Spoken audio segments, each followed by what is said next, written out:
कहानी की शुरुआत में हम एक लड़के को देखते हैं जो अपने कमरे में बैठकर टीवी पर कार्टून देख रहा होता है कि तभी अचानक टीवी का सिग्नल चला जाता है और स्क्रीन पर एक इमरजेंसी रिपोर्ट आने लगती है। ये खबर उस लड़के की मुस्कुराहट छीन लेती है। टीवी में बताया जाता है कि दुनिया भर में एक बहुत ही जहरीला वायरस फैल गया है जिससे इन्फेक्टेड लोग कुछ मिनटों के अंदर भयानक ज़ॉम्बी जैसे बन जाते हैं। ये वायरस बहुत तेजी से फैलता है और पूरी दुनिया इस वायरस की चपेट में आ चुकी है। टीवी में बताया जाता है कि जो भी ये खबर सुन रहा है वो जल्दी से खुद के लिए कोई सेफ जगह देख ले। लड़का ये सब देख ही रहा होता है कि अचानक ऊपर के कमरे से अजीब तरह की आवाज आती है। वो आवाज सुनकर लड़के के गले में सांसें अटक जाती हैं। लड़का धीरे धीरे ऊपर जाकर देखता है तो पता चलता है कि ये उसकी बड़ी बहन का मजाक था। उसके बाद ये दोनों लड़के अपनी माँ के कमरे की तरफ जाते हैं और वहां जाकर ये देखते हैं कि उनकी माँ बहुत परेशान है। वो अपने हस्बैंड को फोन करके इस सिचुएशन के बारे में बताती है। उसका हस्बैंड जो एक पायलट है वो अपने बच्चों और वाइफ को बताता है कि हर तरफ ये वायरस तेजी से फैल रहा है, इसलिए तुम सब घर पर मेरा इंतजार मत करो और जल्दी से किसी तरह करके इस शहर से दूर निकल जाओ। वो अपने बच्चों से कहता है कि परेशान मत हो, तुम्हें कुछ नहीं होगा, तुम्हारी माँ तुम्हें एक सेफ जगह में ले जाएगी। वो अपने हाथ में पहना हुआ लकी ब्रेसलेट अपने बच्चों को दिखाता है जो कि ये ब्रेसलेट उसकी बेटी एबिगेल ने बनाया था। ये देखकर एबिगेल बहुत खुश हो जाती है। दूसरी तरफ उनकी माँ जल्दी जल्दी से सामान इकट्ठा कर रही होती है। तभी उन्हें बाहर से चिल्लाने की आवाजें सुनाई देने लगती हैं, इसलिए वो जल्दी से अपने दोनों बच्चों को लेकर घर से बाहर निकल आती है। जैसे ही वो कार में बैठने वाले होते हैं अचानक एक ज़ॉम्बी उन बच्चों की माँ पर अटैक कर लेता है। डर के मारे एबिगेल जल्दी से कार के नीचे छुप जाती है और अपनी आंखों के सामने अपने छोटे भाई और माँ को ज़ॉम्बी के हाथों मरते हुए देखती है। वो ज़ॉम्बी उस छोटी बच्ची को देख नहीं पाता और वहां से चला जाता है। ये छोटी लड़की डर से कांप रही होती है कि तभी वो देखती है कि उसकी माँ भी एक ज़ॉम्बी बन चुकी है। लड़की की माँ अपनी बेटी को देखकर उसकी तरफ बढ़ने लगती है। इससे पहले कि वो अपनी बेटी को मार पाती, ठीक उसी समय पर एक अंकल फरिश्ते की तरह आकर एबिगेल की माँ को मार देता है और एबिगेल को बचा लेता है। थोड़ी देर बाद वो देखते हैं कि एबिगेल का छोटा भाई भी ज़ॉम्बी में कन्वर्ट हो रहा है, इसलिए वो आदमी लड़की को कान बंद करने के लिए कहता है और उसके ज़ॉम्बी बन चुके छोटे भाई को भी गोली मार देता है। अब इसके बाद 10 साल के बाद का सीन दिखाया जाता है और हम देखते हैं कि ज़ॉम्बी वायरस की वजह से इंसानी सभ्यता पूरी तरह से बर्बाद हो चुकी है। कभी रोशनी से चमकने वाले शहर अब वीरान हो चुके हैं और अब तक सारे इंसान या तो मर चुके हैं या फिर ज़ॉम्बी बनकर इधर उधर भटक रहे हैं और सिर्फ 2 ही लोग जिंदा बचे हैं। वो छोटी लड़की एबिगेल जिसे अंकल ने बचाया था अब वो बड़ी हो चुकी है। उस दिन से लेकर अब तक एबिगेल अंकल जैक की नजरों में पली बढ़ी और जैक ने उसे ट्रेन करके ज़ॉम्बी से लड़ना सिखा दिया है। उस दिन अगर उसकी लाइफ में जैक नहीं आता तो एबिगेल अब तक मर चुकी होती, इसलिए एबिगेल जैक को अपना पिता मानती है। इतने सालों तक जंगल में अकेले रहने के बाद एबिगेल को बहुत ही लोनली महसूस हो रहा होता है। उसकी सबसे बड़ी इच्छा है कि उसे कोई इंसानी बस्ती मिल जाए जहां वो लोगों के साथ मिलकर रह सके, लेकिन जैक को लोगों के बीच रहना बिल्कुल भी पसंद नहीं। रात को जब वो दोनों जंगल में कैंप लगाकर सो रहे थे तभी किसी की आवाज से जैक की आंख खुल जाती है। वो धीरे से अपने कैंप से बाहर निकलकर देखता है कि तभी एक ज़ॉम्बी जैक पर हमला कर देता है, लेकिन जैक लगातार गोलियां चलाकर उसे मार देता है और एबिगेल भी वहां पर पहुंच जाती है। इन दोनों को पिछले 10 सालों से जंगल में ज़ॉम्बीज का शिकार करते हुए इतना एक्सपीरियंस तो हो गया था कि ज़ॉम्बी झुंड बनाकर एक साथ मिलकर रहते हैं। वह समझ जाते हैं कि आसपास और भी जरूर ज़ॉम्बीज होंगे, इसलिए वो जल्दी यहाँ से निकलने की तैयारी करने लगते हैं और घोड़े पर बैठकर निकल जाते हैं। तभी रास्ते में उनके घोड़े हिनहिनाने लगते हैं। जैक समझ जाता है कि खतरा नजदीक है। दोनों चारों तरफ देखते हैं तो दूर एक जीप ज़ॉम्बी से गिरी हुई दिखाई देती है जहाँ एक नॉर्मल इंसान खुद को ज़ॉम्बी से बचा रहा था। अब वैसे भी दुनिया में इंसान बहुत ही कम बचे थे, इसलिए अब इन दोनों को हर हाल में उस आदमी को ज़ॉम्बी से बचाना था। जैक एबिगेल के निशाने का टेस्ट भी लेना चाहता था, इसीलिए वो एबिगेल से कहता है कि तुम इस आदमी को बचाओगी ताकि पता चले कि वह पूरी तरह से ट्रेन हो चुकी है या नहीं। जैक उसे कहता है कि सुकून से टारगेट को निशाने पर करो और फिर उसे शूट कर दो, लेकिन एबिगेल जल्दबाजी में गोली चला लेती है जिससे वो गोली ज़ॉम्बी के साथ साथ उस सर्वाइवर को भी लग जाती है। यह देखकर जैक एबिगेल पर काफी गुस्सा करता है, जिसके बाद वो दोनों इंसान के पास जाते हैं। वो देखते हैं कि यह आदमी अब बच नहीं सकता, इसलिए जैक उसे खुद ही मार देता है ताकि ताकि अगर उसे ज़ॉम्बी ने काटा हो तो वो दोबारा जिंदा न हो जाए और हमारे लिए खतरा न बने। उसके बाद वो दोनों उस मरे हुए आदमी की कार से जरूरत की सारी चीजें लेने लगते हैं। जैक मरे हुए आदमी के जूते ले लेता है और जैसे ही वह उन जूतों को पहनता है तभी वहाँ मरे हुए आदमी के और साथी भी आ जाते हैं और बहुत सारे हथियारबंद लोग उन्हें घेर लेते हैं। एक बंदा जब मरे हुए इंसान के जूतों को जैक के पैरों में देखता है तो उन्हें शक होने लगता है कि उन्होंने सामान लूटने के लिए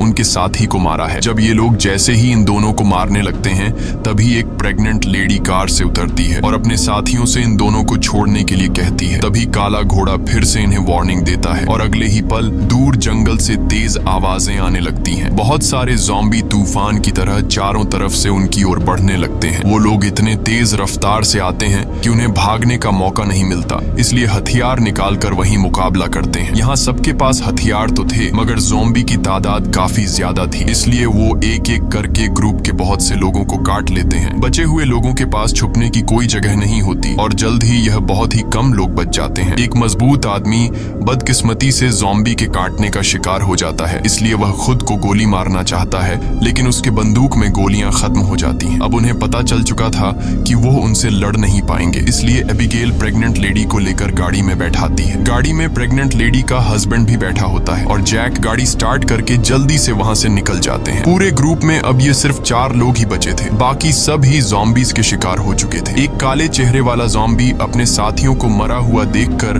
बहुत ज्यादा गुस्सा हो जाता है। उधर ये चारों ज़ॉम्बीज से जान छुड़ाकर गाड़ी में सफर कर रहे होते हैं। रास्ते में जैक पीछे बैठी लेडी से पूछता है कि तुम हो कौन और यहाँ क्या कर रहे थे। पूछने पर पता चलता है कि यह बचे हुए लोग शिपटाउन नाम की जगह पर जाना चाहते थे जहाँ पर सेफली इंसान रहते हैं। वहाँ जरूरत की तमाम फैसिलिटीज हैं और हम सब वहाँ जाकर एक नॉर्मल जिंदगी गुजारना चाहते थे। ये सुनकर एबिगेल बहुत खुश होती है क्योंकि यही तो वो जगह है जहाँ वह हमेशा से जाना चाहती थी। जिस पर जैक ने कहा कि यहाँ पर कोई भी ऐसी कॉलोनी वगैरह नहीं है, मैं पिछले 10 सालों से यहाँ वहाँ भटक रहा हूँ, मुझे तो कोई ऐसी कॉलोनी नहीं दिखाई दी। तभी अचानक बीच रास्ते में उनकी गाड़ी खराब हो जाती है। इस दौरान प्रेग्नेंट लेडी का हस्बैंड बाहर निकलता है जिसका नाम डेविड है। वह उनसे कहता है कि मैं एक मैकेनिक हूँ और मैं इसे ठीक कर सकता हूँ, लेकिन औजार न होने की वजह से गाड़ी ठीक नहीं हो पाती, इसीलिए यह लोग गाड़ी को यहीं पर छोड़कर पैदल सफर करने लगते हैं। कई किलोमीटर सफर करने के बाद वह लोग एक वीरान सोसाइटी में पहुंच जाते हैं। यहाँ ऊंची इमारतें अभी भी खड़ी हैं, लेकिन हर तरफ मौत की शांति छाई हुई है। ये लोग सबसे पहले इस जगह की अच्छी तरह से जांच भी करते हैं। जब उन्हें कोई खतरा महसूस नहीं होता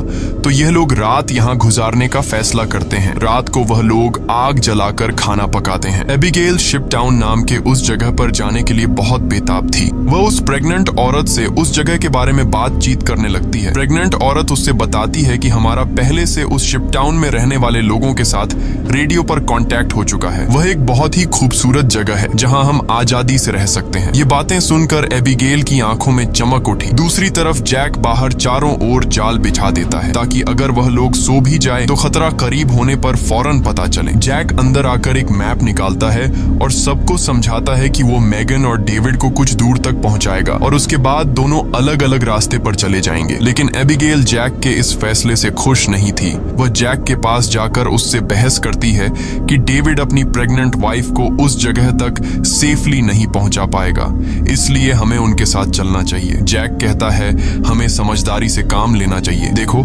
जहां लोग ज्यादा होते हैं वहां पर खतरा भी ज्यादा होता है। लेकिन एबिगेल जैक के इस फैसले से नाराज होकर चली जाती है। हालांकि दोनों को ये नहीं पता होता कि वह काले चेहरे वाला ज़ॉम्बी उनकी गाड़ी को सूंघते हुए वहां तक पहुंच चुका है। अगली सुबह एबिगेल छत पर बैठकर अपने बचपन की फोटोज देख रही होती है कि अचानक नीचे पेड़ों से सरसराहट की आवाज आती है। वह समझ जाती है कि ज़ॉम्बी अंदर आ गए हैं और सबको वार्निंग देने के लिए नीचे दौड़कर जाती है कि तभी रास्ते में एक ज़ॉम्बी भी उसके पीछे लग जाता है। एबिगेल खुद को बचाते हुए ऊपर सीढ़ियों पर चढ़ने लगती है और पीछा करने वाले ज़ॉम्बी को झटका देते हुए नीचे गिरा देती है। लेकिन इस चक्कर में उसका बैलेंस बिगड़ जाता है जिससे वह भी नीचे गिरने वाली होती है। लेकिन तभी जैक ने वक्त पर आकर उसे बचा लिया। थोड़ी देर बाद काले चेहरे वाला ज़ॉम्बी अपने साथियों के साथ वहां पहुंच जाता है क्योंकि उसे पता चल जाता है कि उनका साथी कहां पर मरा है। लेकिन वह पहले से बिछाई गई जाल में फंस जाते हैं जिसमें काफी सारे ज़ॉम्बी मारे जाते हैं। जैक धमाके की आवाज सुनकर समझ जाता है कि ज़ॉम्बी का झुंड उस जगह तक पहुंच गया है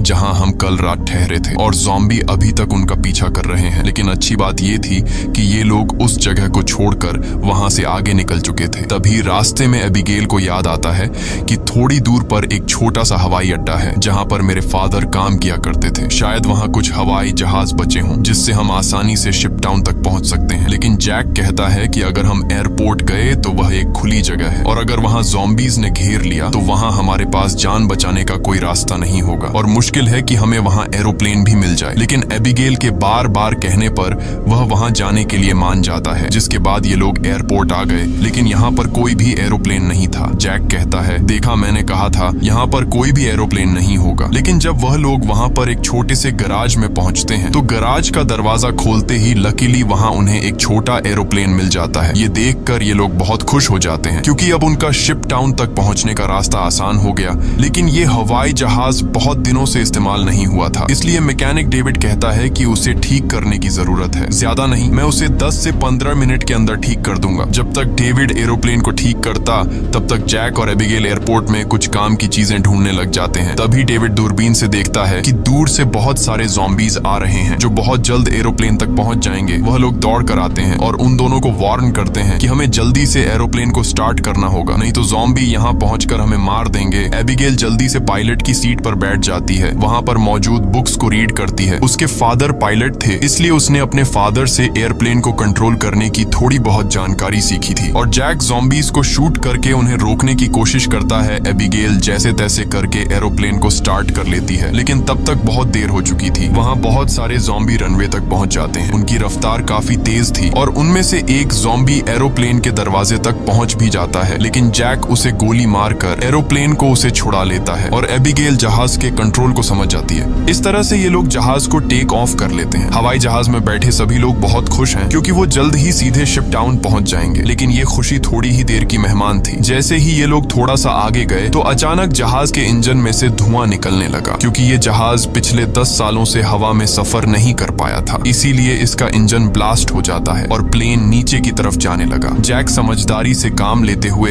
एरोप्लेन का एक पेड़ में क्रैश लैंड करता है, जिससे उन्हें थोड़े बहुत चोट तो आ जाते हैं पर इनकी जान बच जाती है। प्लेन तो अब इस्तेमाल लायक नहीं बचा था, इसलिए अब उन्हें दोबारा फिर से पैदल सफर करना पड़ेगा। काफी दूर तक पैदल चलने के बाद वो लोग एक सुनसान रेलवे स्टेशन तक पहुंच जाते हैं। रात हो चुकी थी। ये लोग आसपास खतरा चेक करते हैं। जब उन्हें कोई भी ज़ॉम्बी नहीं नजर आता तो ये लोग यहीं पर रात गुजारने का फैसला कर लेते हैं। वो लोग मैप पर अपना लोकेशन देखते हैं, जिससे उन्हें पता चलता है कि अब ये लोग शिप टाउन से सिर्फ 2 दिन की दूरी पर हैं। यहाँ वो प्रेग्नेंट लेडी जैक के पास आती है और जैक का शुक्रिया अदा करती है। वो जैक से कहती है कि अगर तुम ना होते तो हम कभी भी यहाँ तक नहीं पहुँच पाते। ये सुनते हुए जैक को भी मैगन से हमदर्दी होने लगी। वो उसे अपनी स्टोरी सुनाता है कि आज से 10 साल पहले जब ये ज़ॉम्बी वायरस शुरू हुआ था तो उसे सबसे पहले अपनी पत्नी को जान से मारना पड़ा क्योंकि वो उसे काटने आ रही थी। इसीलिए तब से लेकर आज तक उसके अंदर का इंसान कहीं मर सा गया है। अब इस दुनिया में सिर्फ उसके पास एबिगेल ही है जिसे वो हर एक कीमत पर जिंदा रखेगा। और जैक मेगन से ये भी कहता है कि अब उसका इरादा बदल चुका है। मैं अब सबसे पहले तुम्हें शिप टाउन तक पहुंचाऊंगा, जिसे सुनकर मेगन बहुत खुश हो जाती है।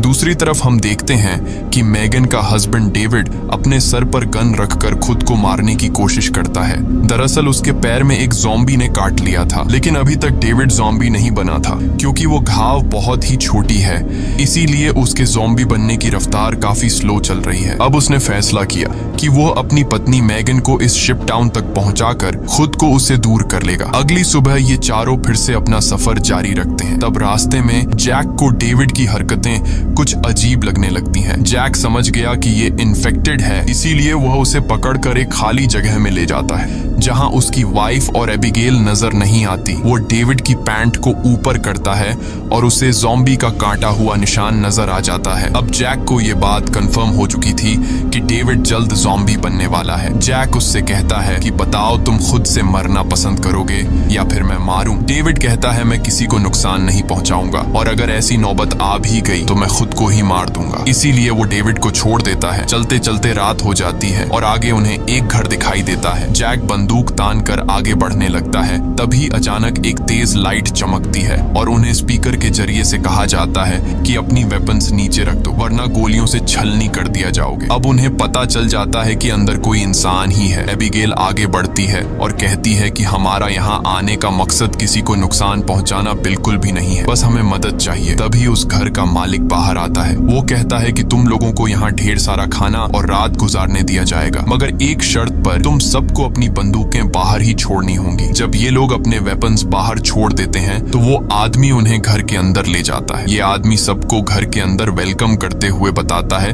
कि मैं एक साइंटिस्ट हूँ, मैं यहाँ पर अकेला रहता हूँ, अगर मैं चाहता तो यहाँ से जा सकता था, लेकिन ऐसी जगहों पर मुझे रिसर्च करने में आसानी होती है। यहाँ वो इन सबको बहुत अच्छा खाना देता है, जिसे वो सब देखकर हैरान रह जाते हैं, क्योंकि ऐसा खाना उन्होंने काफी लंबे अरसे से नहीं खाया था। वो लोग खाने पर टूट पड़ते हैं। खाना खाने के बाद वो साइंटिस्ट इन लोगों के लिए ड्रिंक्स भी लाता है। वो सब बहुत खुश थे, क्योंकि इतने दिनों बाद सबको आराम से बैठकर बातें करने का मौका मिलता है। लेकिन साइंटिस्ट की बातें सुनते हुए उन्हें कुछ अजीब लगता है। साइंटिस्ट कहता है कि देखो, ये जो वायरस फैला है, वैसे तो ये बहुत बुरी चीज है, लेकिन दूसरी तरफ इससे इंसान अपग्रेड भी हुए हैं, जैसे कि कमजोर इंसान खत्म हो जाएंगे और जो ताकतवर होगा वो ज़ॉम्बी बनकर जिंदा रहेगा। वो कहता है कि ज़ॉम्बी सिर्फ खाने के लिए जीते हैं ना कि तरक्की के लिए, इसलिए ज़ॉम्बीज को दुनिया पर राज करना चाहिए। ये सुनकर उन चारों को बहुत ही अजीब लगने लगता है। तभी डेविड को अपनी तबीयत ज्यादा खराब लगती है और वो बाथरूम में जाता है। बाथरूम जाकर वो शीशे में देखता है कि उसके बॉडी में वायरस पूरी तरह से फैल चुका होता है। जब डेविड वापस हॉल में आता है तो देखता है कि जैक और बाकी लोग बेहोश पड़े हैं। दरअसल साइंटिस्ट ने शराब में बेहोशी की दवा मिला दी थी। ये देखकर डेविड साइंटिस्ट पर हमला करने लगता है कि तभी साइंटिस्ट अपने हाथ में पकड़े हुए एक डिवाइस का बटन दबा देता है। डेविड को अचानक बहुत कमजोरी महसूस होती है और वो जमीन पर गिर जाता है। साइंटिस्ट कहता है कि इस डिवाइस को मैंने सालों की मेहनत के बाद बनाया है, जिससे मैं दुनिया के किसी भी कोने में जा सकता हूँ और इस डिवाइस की मदद से ज़ॉम्बी मेरा कुछ भी नहीं बिगाड़ सकते। साइंटिस्ट ने एक ऐसा डिवाइस बना लिया था जिससे वो ज़ॉम्बीज को कंट्रोल कर सकता था, यानी कि अब वो पूरी दुनिया का राजा बनकर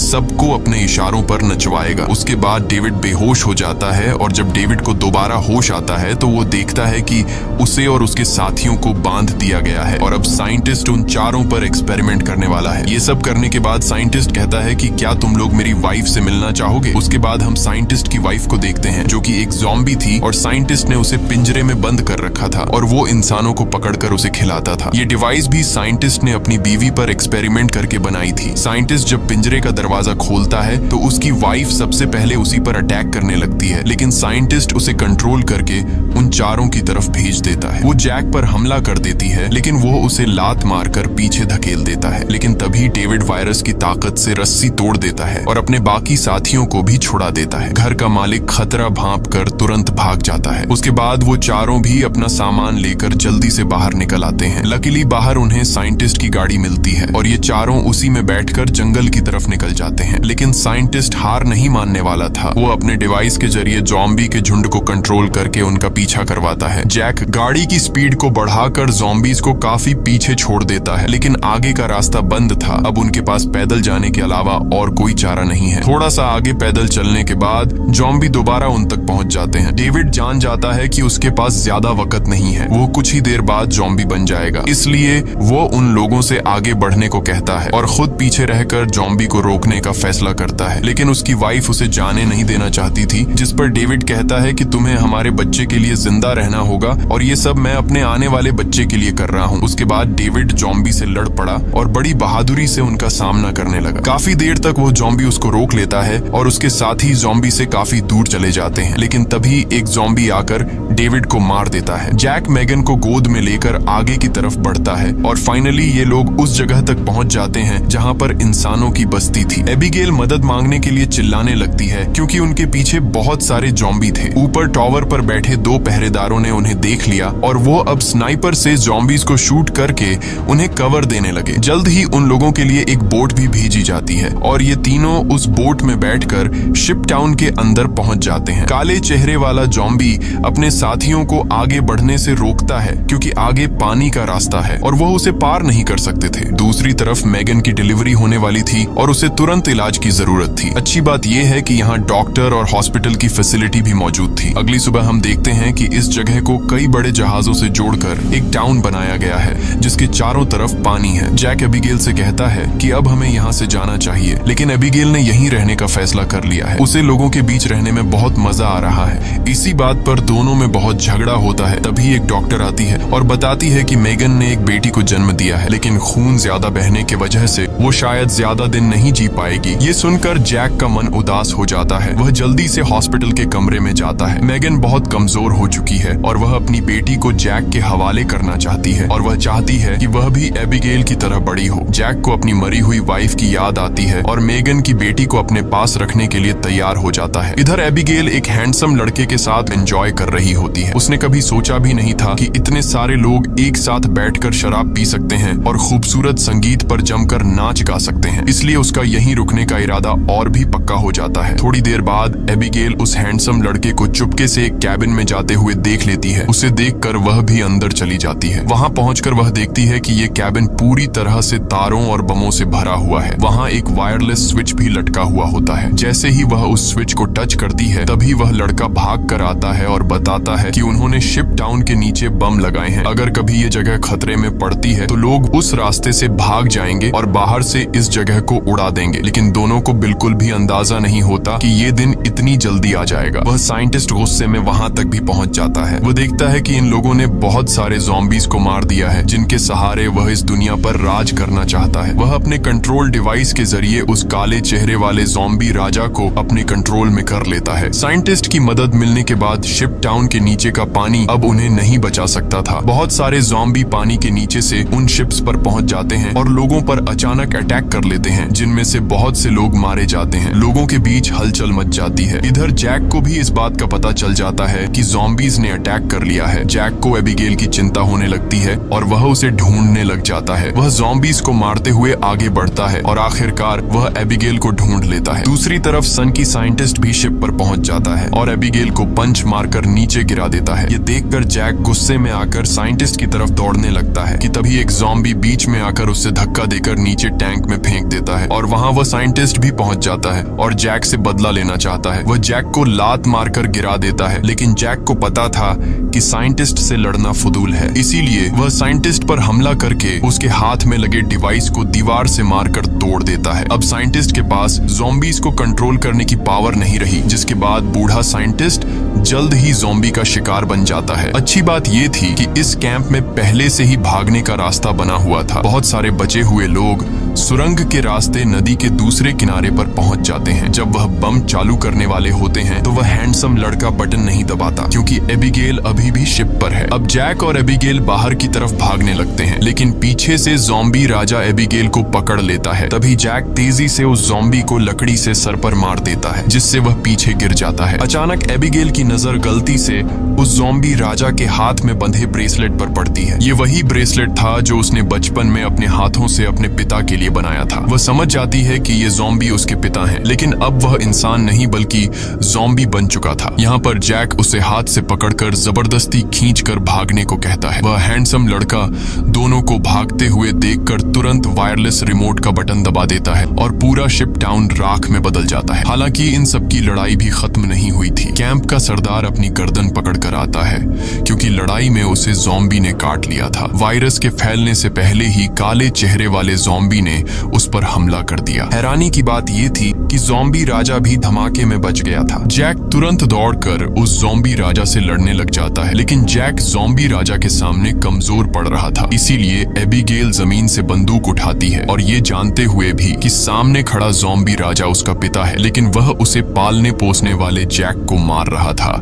इसलिए एबिगेल बिना सोचे समझे उस काले चेहरे वाले ज़ॉम्बी राजा को गोली मार देती है, क्योंकि अगर वह उसे गोली नहीं मारती तो वो ज़ॉम्बी राजा वहां पर मौजूद सब लोगों को मार देता। उसके बाद जैक और एबिगेल गले लगते हैं और अब जैक, एबिगेल और बचे हुए लोग दूर समुद्र में एक सुनसान द्वीप की तरफ देखते हैं और वहीं एक नई इंसानी बस्ती बसाने का फैसला करते हैं। इसी के साथ ये कहानी खत्म हो जाती है। अगर वीडियो आपको अच्छी लगी हो तो हमारे चैनल को सब्सक्राइब और वीडियो को लाइक जरूर कीजिएगा।